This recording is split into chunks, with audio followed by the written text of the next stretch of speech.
Bonjour à chacun, chacune. Comme le disait Daniel, notre série sur l'Épître de Jacques que nous avons commencé maintenant depuis quelques dimanches, c'est le 9e dimanche qu'on passe sur l'Épître de Jacques, et il reste encore 3 dimanches, je crois, si je ne dis pas de bêtises. Notre série, nous l'avons intitulée « Passer les tests d'une foi authentique ». Et comme on l'a vu depuis le début de cette série, l'Épître de Jacques, Jacques nous propose plusieurs tests pour vérifier la validité, la réalité de notre foi. Et cette épître, l'épître de Jacques, s'est d'ailleurs révélé un test, un brin particulier pour moi il y a bien des années, au tout début de ma vie chrétienne. Peu après ma conversion, j'ai commencé à participer aux études bibliques dans mon église d'origine, qui avait lieu une fois par semaine, le mercredi soir. J'avais 17 ans et j'étais de loin le plus jeune à participer à ces études. On était au maximum 15 ou 20 et j'avais l'impression que tous ceux qui m'entouraient connaissaient leur Bible par cœur. Comme cela peut se passer dans ce type d'études bibliques, on proposait parfois à les personnes qui étaient là, de lire quelques passages de la Bible. Et un jour, un des anciens qui animait l'étude biblique ce jour-là m'a demandé de lire un passage dans l'épître de Jacques. Et vous savez quoi ? Je n'arrivais pas à retrouver Jacques dans ma Bible. Alors je peux vous dire quand on vous demande de lire un passage dans la Bible et que vous n'êtes pas capable de retrouver le passage, les minutes ou les secondes paraissent très longues. Très, très longues.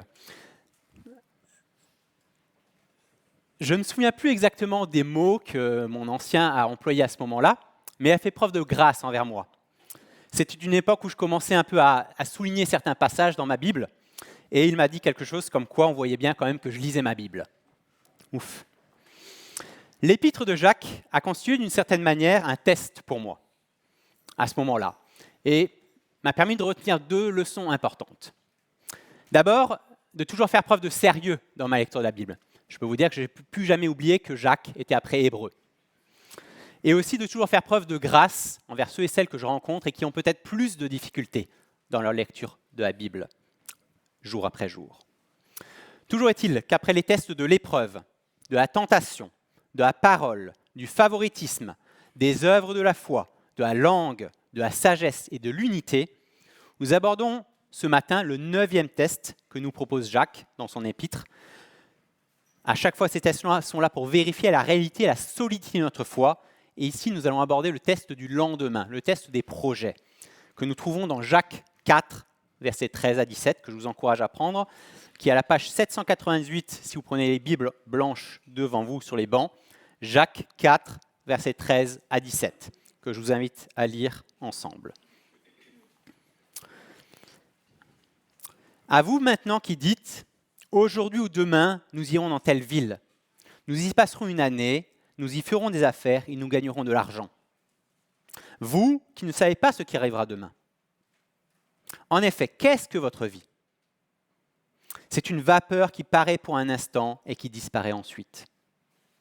Vous devrez dire au contraire, si Dieu le veut, nous vivrons et nous ferons ceci ou cela. Mais en réalité, vous vous montrez fiers de vos fanfaronnades. Toute fierté de ce genre est mauvaise. Si donc quelqu'un sait faire ce qui est bien et ne le fait pas, il commet un péché. Voilà pour la lecture de la parole de Dieu. Dans ce passage, Jacques pointe du doigt un certain nombre de personnes qui fréquentaient l'Église, mais chez qui la manière dont ils prenaient les décisions reflétait une vie éloignée de l'Évangile.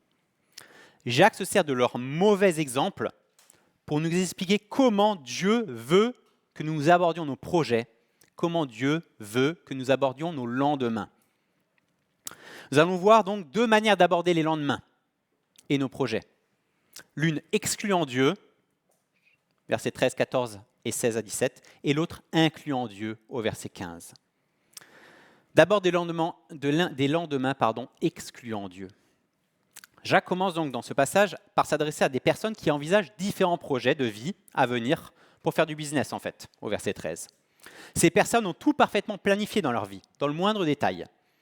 Ils vont aller dans un lieu précis, nous irons dans une telle ville, pour un temps précis, nous y passerons une année, avec une idée précise, nous y ferons des affaires, et avec un objectif précis, nous gagnerons de l'argent. Y a-t-il quelque chose de mal à se projeter, à faire des plans dans notre vie ?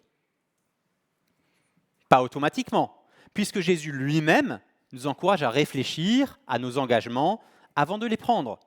En Luc 14, versets 28 à 30, il explique, Jésus parle, « En effet, si l'un de vous veut construire une tour, il s'assied d'abord pour calculer la dépense et voir s'il a de quoi la terminer. Autrement, si après avoir posé les fondements, il ne peut pas la terminer, tous ceux qui le verront se mettront à se moquer de lui en disant « Cet homme a commencé à construire et il n'a pas pu finir. » La Bible, donc, ne condamne pas la planification en tant que telle, ni le commerce, ni même le profit. Il n'y a pas de problème à planifier des projets. Il n'y a pas de problème à faire des affaires. Et il n'y a même pas de problème à réaliser un gain en tant que tel. C'est davantage le fait de déclarer de façon péremptoire « nous gagnerons de l'argent » qui doit nous mettre la puce à l'oreille sur le problème au sujet duquel Jacques veut pointer, le problème que Jacques veut pointer du doigt à ce moment-là et sur lequel il veut nous mettre en garde. Affirmer une telle chose, nous gagnerons de l'argent, c'est plus qu'un optimisme béat qui n'envisage à aucun moment l'échec comme quelque chose de possible. Cela va plus loin que cela. D'une certaine manière, c'est prétendre connaître, voire maîtriser l'avenir. Et c'est là qu'est le problème. Ces personnes qui prévoient du business tiennent demain pour acquis. Et Jacques les prévient qu'ils ne devraient pas présumer de l'avenir, pour deux raisons en particulier, au verset 14. D'abord, premièrement, la vie est imprévisible. Vous qui ne savez pas ce qui arrivera demain. Il n'est pas bon de faire des projets comme si demain était certain, car en fait, nous ne savons pas ce que demain nous réserve. L'homme ne connaît pas son futur. Il peut faire de multiples projections possibles, mais la réalité, c'est qu'on ne connaît pas notre futur. On ne sait même pas ce qui va nous arriver dans 5 minutes. Comment envisager ce qui va se passer demain, voire dans 1 an. Proverbe 27, verset 1, le souligne bien, il dit « Ne te vante pas du lendemain, car tu ne sais pas ce qu'un jour peut amener. » Ne te vante pas du lendemain. Deuxièmement, deuxième idée qui explique pourquoi on ne devrait pas tenir demain pour acquis, c'est que la vie est brève. Qu'est-ce que votre vie ? C'est une vapeur qui paraît pour un instant et qui disparaît ensuite. La vie est brève. Nous l'avons chanté tout à l'heure. Même si je suis fragile, même si c'est difficile, je chanterai gloire à l'Éternel, à Dieu. Même si je suis fragile, nous sommes fragiles, tellement fragiles. Un souffle qui apparaît et qui disparaît. Notre vie a une valeur extraordinaire aux yeux de Dieu, au point qu'il a donné son Fils unique à la croix que nous venons de célébrer à travers la scène. Pour nous. Mais elle est tellement courte lorsqu'on la compare au temps qui passe. C'est pour cela que Moïse, en s'adressant à Dieu, dans le psaume 90, verset 12, écrit « Enseigne-nous à bien compter nos jours, afin que notre cœur parvienne à la sagesse. » Enseigne-nous à bien compter nos jours, afin que notre cœur parvienne à la sagesse. Être sage, selon la Bible, c'est aussi garder à l'esprit que notre vie est brève, que notre vie sur Terre est courte. Le fait que nos vies soient à la fois imprévisibles et brèves devrait avoir un impact considérable sur la manière dont nous envisageons nos projets, dont nous envisageons nos lendemains. Et ces projets de ces businessmen, businesswomen, à qui Jacques s'adresse ici, auraient dû être impactés par ces aspects-là, le fait que la vie est imprévisible et le fait que la vie est brève. Parce que la vie est imprévisible, je dois d'autant plus impliquer Dieu dans mes lendemains. Qui est la seule personne qui connaît parfaitement le futur ? Dieu, bien entendu. Ésaïe a reçu cette révélation de la part de Dieu, en Ésaïe 46, versets 9 à 10, il dit « Souvenez-vous des tout premiers événements. En effet, c'est moi qui suis Dieu, il n'y en a pas d'autre. Je suis Dieu et personne n'est comparable à moi. Je révèle dès le début ce qui doit arriver, et longtemps à l'avance ce qui n'est pas encore mis en œuvre. Je dis, mon projet se réalisera, et je mettrai en œuvre tout ce que je désire. » Le fait que Dieu puisse prédire l'avenir nous démontre qu'il le connaît parfaitement.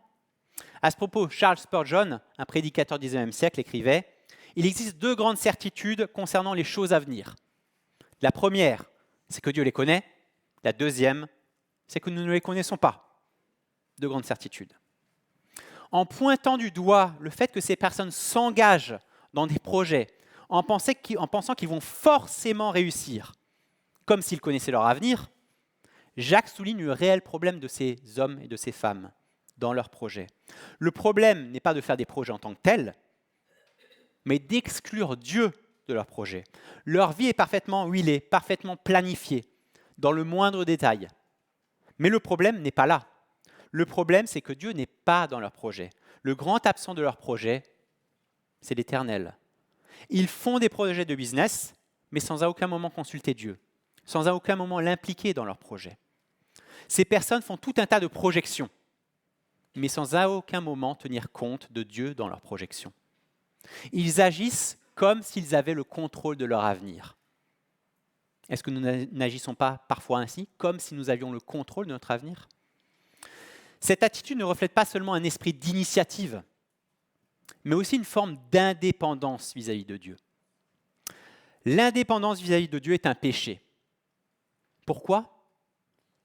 Parce qu'elle est la démonstration que notre foi n'est pas en Dieu, mais en nous-mêmes. L'indépendance, c'est croire que nos lendemains, nos projets, dépendent avant tout de l'énergie, de la force que je veux mettre dedans. Dépendent avant tout de mes moyens, de mes capacités, sans à aucun moment compter sur Dieu. Le tout premier péché de l'humanité, d'Adam et d'Ève, est un péché lié à l'indépendance vis-à-vis de Dieu. Lors de la chute, Adam et Ève ont désiré l'indépendance en mangeant le fruit défendu, croyant qu'ils pourraient être comme Dieu, décidant par eux-mêmes du bien et du mal. C'est ce qui est écrit en Genèse 3, verset 5. L'indépendance vis-à-vis de Dieu est un péché, une erreur. Parce que la vie est imprévisible, et je crois qu'on le constate tous dans nos propres vies. Cela doit nous pousser davantage à faire confiance à Dieu, à être toujours plus dépendants de lui. Mais notre chair nous pousse à l'indépendance vis-à-vis de Dieu. C'est ce que je constate trop souvent dans ma vie, malheureusement. Parce que la vie est brève, je dois d'autant plus impliquer Dieu dans mes lendemains. En évoquant la brièveté de la vie, Jacques pointe du doigt le fait que les personnes à qui il s'adresse agissent comme si leur vie leur appartenait en tant que telle, comme si c'était leur vie, c'était à eux. Tout le contraire de ce que Paul explique en 1 Corinthiens 6, versets 19 à 20 aux chrétiens. Vous ne vous appartenez pas à vous-même, car vous avez été rachetés à grand prix. Notre vie ne nous appartient pas en tant que chrétiens. Elle appartient à Dieu. Ces hommes vivent comme s'ils pouvaient disposer de leur vie, comme s'ils pouvaient le tenir entre leurs mains, comme si le Seigneur ne régnait pas dans leur vie. Et c'est une illusion, une erreur. Leur attitude ressemble à celle du riche fermier dans la parabole de Jésus en Luc 12, versets 16 à 21. Jésus qui parle, il leur dit cette parabole. La terre d'un homme riche avait beaucoup rapporté. Il raisonna en lui-même disant, « Que vais-je faire ? En effet, je n'ai pas de place pour entrer ma récolte. Voici ce que je vais faire, se dit-il. J'abattrai mes greniers, j'en construirai de plus grands, j'y amasserai toute ma récolte et tous mes biens, et je dirai en mon âme, tu as beaucoup de biens en réserve pour de nombreuses années, repose-toi, mange, bois et réjouis-toi. » Mais Dieu lui dit, « Homme dépourvu de bon sens, sais tu-même ton âme te sera recommandée, et ce que tu as préparé, pour qui cela sera-t-il ? Voilà quelle est la situation de celui qui amasse des trésors pour lui-même et qui n'est pas riche pour Dieu. » Est-ce que nous n'amassons pas beaucoup de trésors pour cette vie, trop souvent ? Notre vie est courte. Bien des choses échappent à notre contrôle. Et premièrement, la durée de notre vie. Jacques souligne cela pour mettre en perspective la fragilité et la brièveté de la vie, avec la fragilité des lendemains et des projets de ces personnes dont Dieu est absent, exclu. Il met en parallèle la fragilité de la vie avec la fragilité des projets des lendemains excluant Dieu. Parce que la vie est brève, parce que la vie ne nous appartient pas.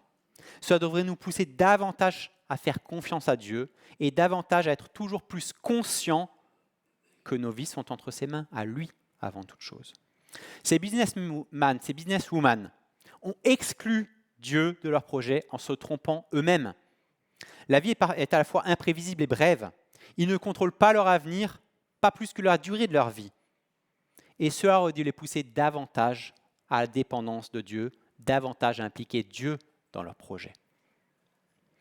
Mais au fond, Pourquoi ces personnes ne réalisent pas la nécessité d'inclure Dieu dans leur projet, dans leur lendemain, quand ils font constat que leur vie est imprévisible, quand ils font le constat que leur vie est brève? Pourquoi donc?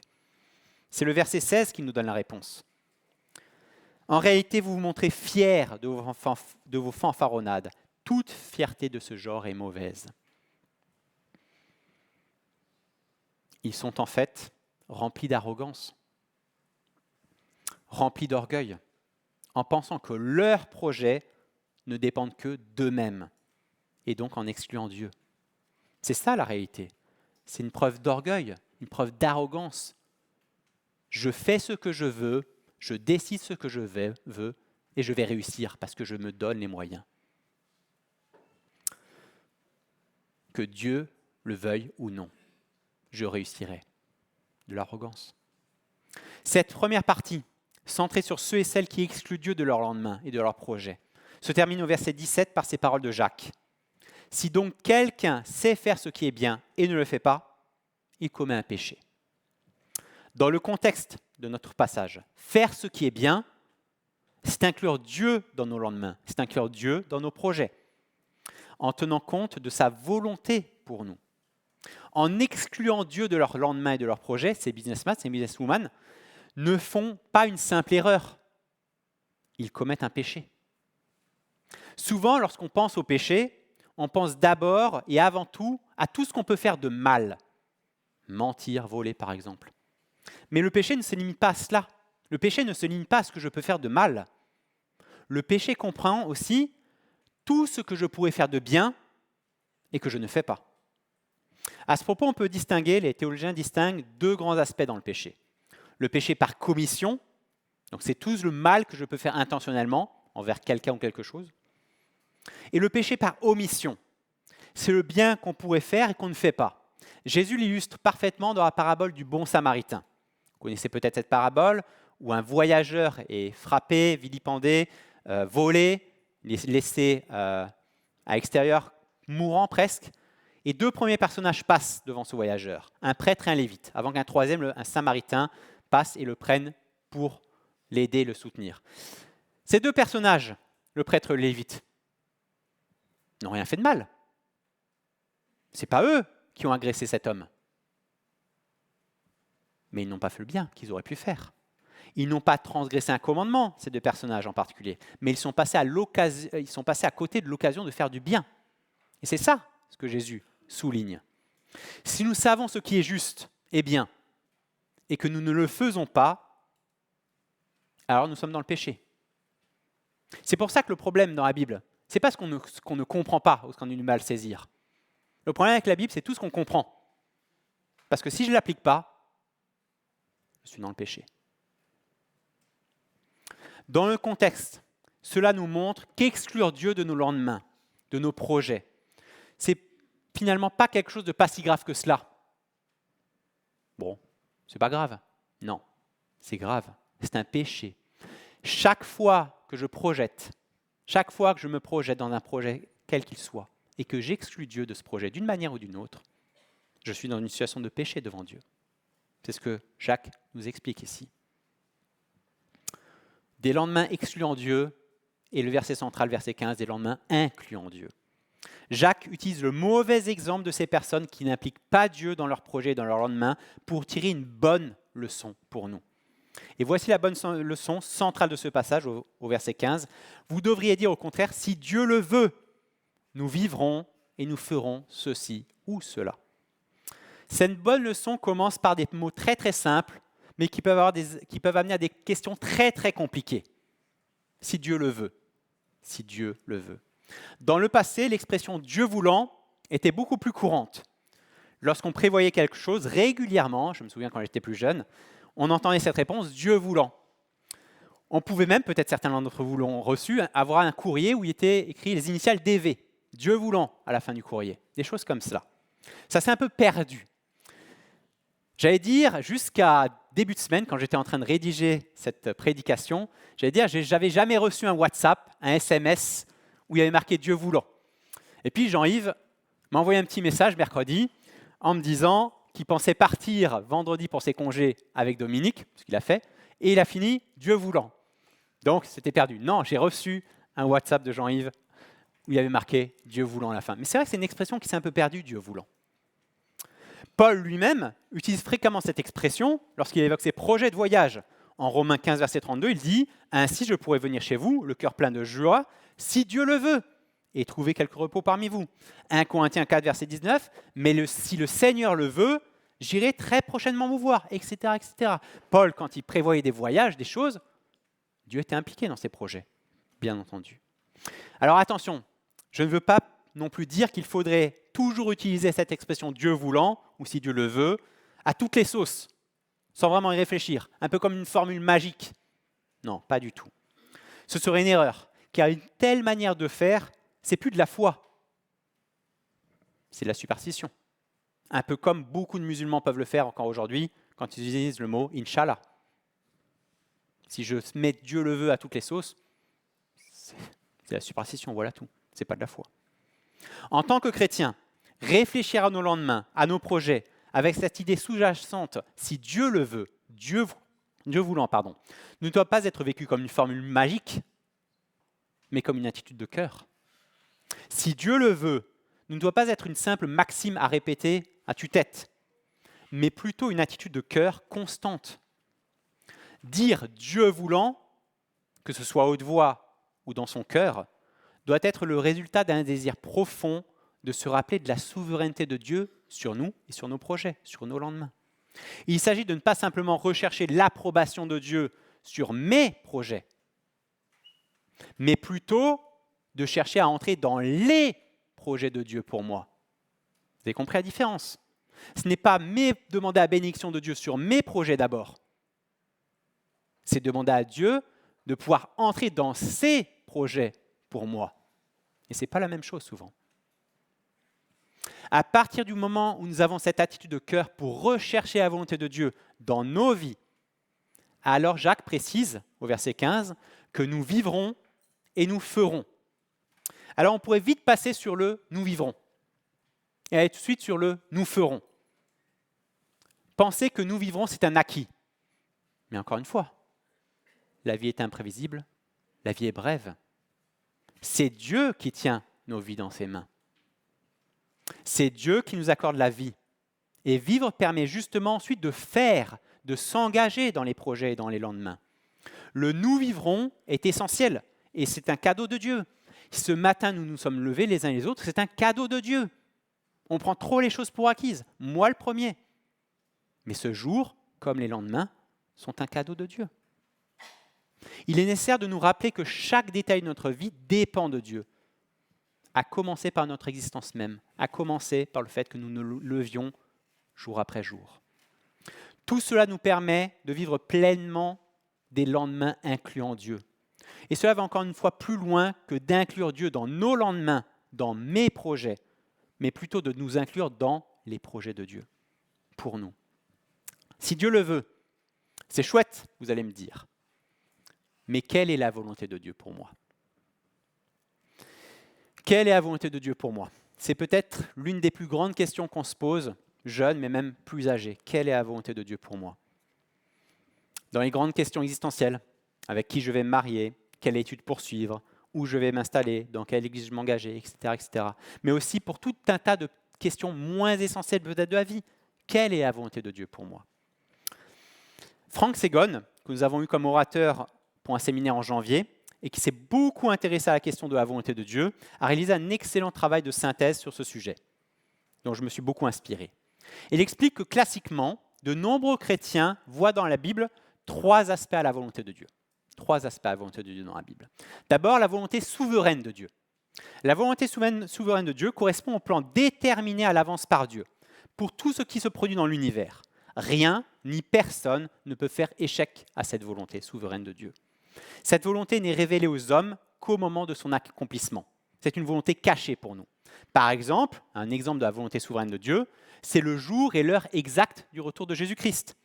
Matthieu 24, verset 36, « Pour ce qui est du jour et de l'heure, personne ne les connaît, ni les anges des cieux, ni le Fils, mais le Père seul. » Un exemple de la volonté souveraine de Dieu que rien ne peut empêcher, mais que nous ne connaissons pas avant qu'elle s'accomplisse. Un autre un autre aspect de la volonté de Dieu, c'est la volonté morale de Dieu.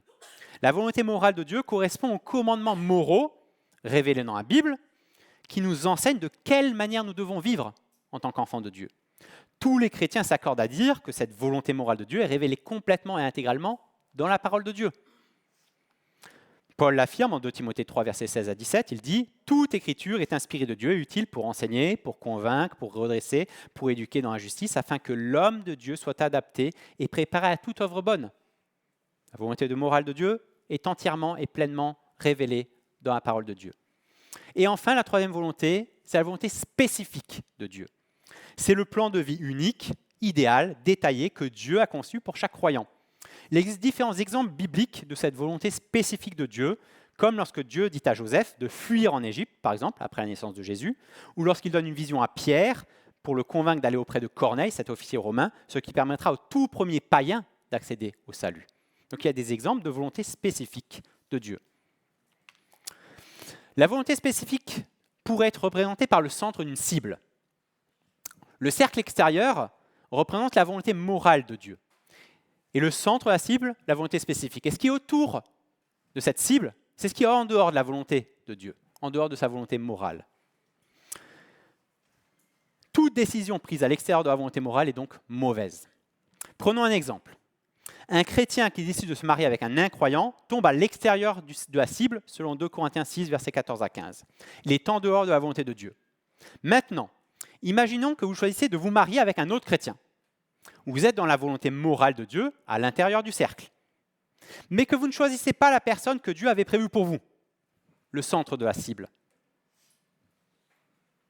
Vous êtes dans le cercle sans être au centre.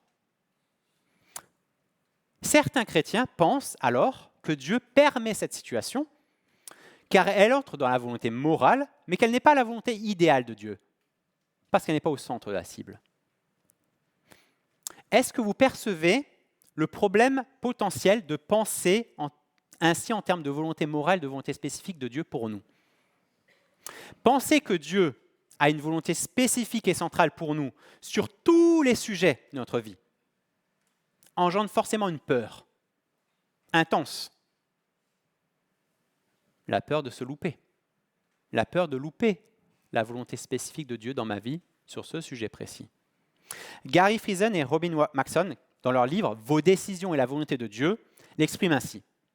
L'insistance sur l'existence d'un seul choix correct engendre l'inquiétude de manquer le point central, plutôt que la gratitude d'avoir plusieurs possibilités. J'insiste sur le fait qu'il n'y a qu'une seule volonté unique de Dieu pour moi, une volonté très spécifique dans tous les domaines de ma vie. Ça va engendrer forcément dans mon cœur l'inquiétude, parce que je ne saurai jamais, ou j'aurai beaucoup de mal à savoir si je suis vraiment dans ce centre-là. Et ça me fait oublier le fait que Dieu me laisse beaucoup de choix et beaucoup de possibilités.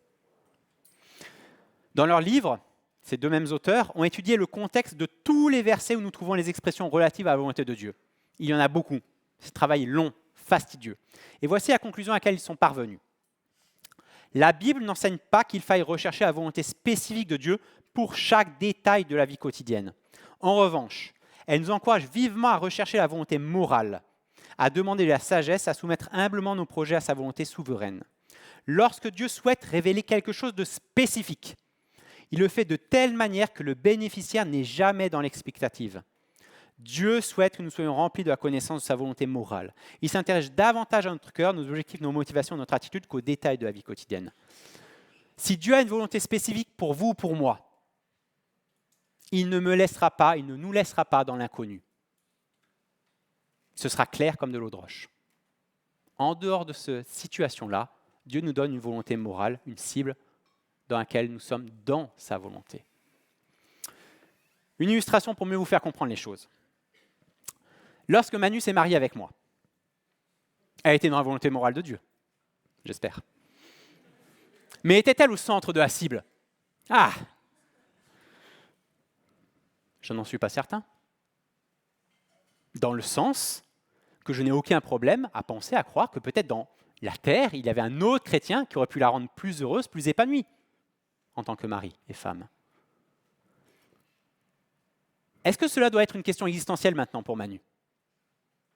de se dire, il y a peut-être quelqu'un d'autre, autre part dans l'univers, au Guatemala ou je ne sais où, qui peut la rendre plus heureuse ou plus épanouie que moi. Est-ce que ça doit être une question existentielle pour elle maintenant? Pas du tout. Pourquoi? Parce que nous sommes mariés.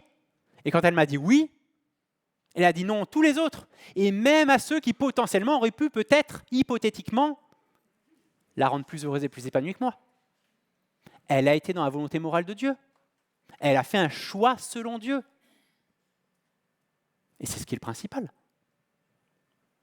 Être dans la volonté morale de Dieu, c'est être dans la volonté de Dieu.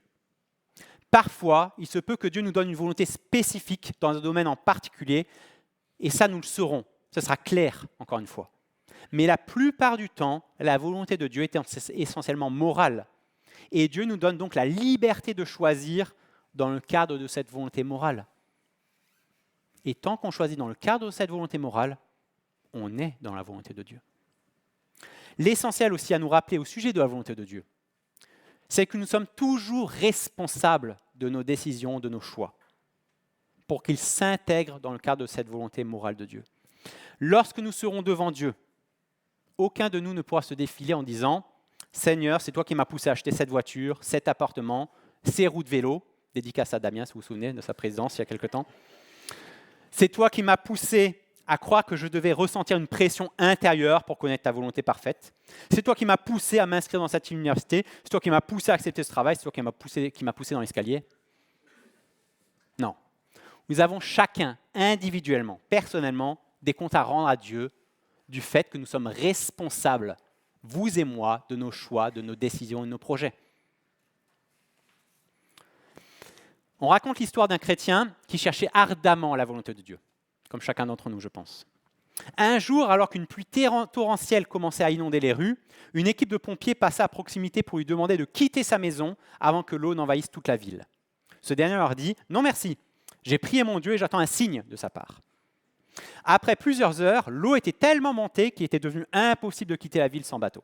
À ce moment précis, il entendit une équipe de sauveteurs marins suppliant les gens de rejoindre leur embarcation avant qu'il ne soit trop tard. Il leur donna la même réponse. « Non merci, j'ai prié mon Dieu et j'attends un signe de sa part. » L'eau continua à monter à un point tel qu'il dut se réfugier sur le toit de sa maison. Soudain, il vit un hélicoptère s'approcher de lui et entendit un sauveteur lui crier « Saisissez la corde, c'est votre dernière chance !» Ce dernier répliqua « Non merci, j'ai prié mon Dieu et j'attends un signe de sa part. » Ce qui devait arriver arriva. L'eau monta, il mourut noyé. Lorsqu'il arriva au ciel, il dit à Jésus « Seigneur, pourquoi ne m'as-tu pas envoyé de signe ?» Le Seigneur lui répondit « Mon ami, je t'ai envoyé une équipe de pompiers, un bateau, un hélicoptère. Que te fallait-il de plus ?» Est-ce que nous n'agissons pas trop comme ça parfois? Dieu nous a donné d'abord et avant tout sa parole comme signe ultime. C'est sa parole qui nous révèle sa volonté morale pour chacun d'entre nous. C'est le principal signe que Dieu utilise pour nous guider, pour nous indiquer sa volonté pour nous. Dieu peut bien entendu aussi utiliser d'autres moyens pour indiquer sa volonté. Une conviction forte et intérieure qui vient du Saint-Esprit dans notre cœur. Des conseils avisés de frères et sœurs en Christ. Des circonstances particulières pour nous aider à prendre les bonnes décisions en accord avec sa volonté. C'est à nous d'être vigilants aux signes. D'abord aux signes révélés dans sa parole, et ensuite à ces autres signes qui peuvent être des confirmations des choses que Dieu nous révèle de manière spécifique dans certains domaines, sur certains sujets. Frank Segon conclut sa synthèse sur la volonté de Dieu en donnant 3 conseils pour prendre de décisions sages. 3 conseils. Premier conseil, dans les domaines que la Bible traite directement, nous devons obéir aux commandements et aux principes de Dieu qui ont été révélés. Je reprends toujours le même exemple. Je veux me marier, je dois obéir aux commandements, trouver un frère ou une sœur chrétienne qui aime le Seigneur. Dans les domaines où la Bible ne donne pas de commandements, le croyant a la liberté et la responsabilité de choisir sa propre ligne de conduite. Toute décision prise à l'intérieur de la volonté morale de Dieu est acceptable. Dieu ne m'a peut-être pas révélé quel conjoint exactement était prévu pour moi, mais il m'a laissé le choix parmi tous ceux et toutes celles qui sont chrétiens. Dans toutes les décisions, le croyant doit prendre des décisions sages en fonction de l'opportunité spirituelle et se soumettre humblement à l'avance à l'accomplissement de la volonté souveraine de Dieu. Parmi tous ceux qui sont chrétiens, la foi n'est pas le seul élément à prendre en considération pour se marier. On est convaincu, j'espère. Il y a plein d'autres éléments à prendre en compte. perspective de vie, réflexion sur qui on est, qu'est-ce qu'on a prévu, quelle entente nous avons, etc., etc. En conclusion, comment passons-nous le test du lendemain que nous propose Jacques dans ce passage? Est-ce que nous avons inclus pleinement Dieu dans nos projets, dans nos lendemains, ou l'avons-nous exclu d'une manière ou d'une autre? La manière dont je me projette dans mes lendemains, dans mes projets, est un bon indicateur de la réalité, de la solidité de ma foi. Si face à ce test du lendemain, vous vous rendez compte que vous faites fausse route, car d'une manière ou d'une autre, vous êtes en train d'exclure Dieu de vos projets, de vos lendemains, je ne peux que vous encourager à confesser votre péché, parce que c'est un péché, devant Dieu, pour recevoir son pardon et sa grâce, et à inclure Dieu maintenant dans vos projets. Je conclus avec le proverbe 19, verset 21, qui affirme « Il y a dans le cœur de l'homme beaucoup de projets, mais c'est le plan de l'Éternel qui s'accomplit. C'est le plan de l'Éternel qui s'accomplit. » Faisons de ce verset notre prière maintenant. Prions non pas d'abord pour que Dieu bénisse nos projets, mais pour que le plan de Dieu s'accomplisse en nous, à travers nous. Je vous invite à la prière.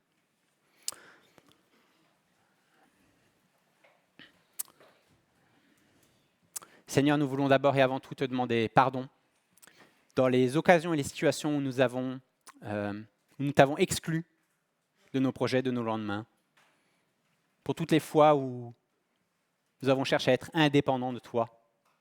Nous voulons réclamer ton pardon et merci pour ta grâce sur nos vies.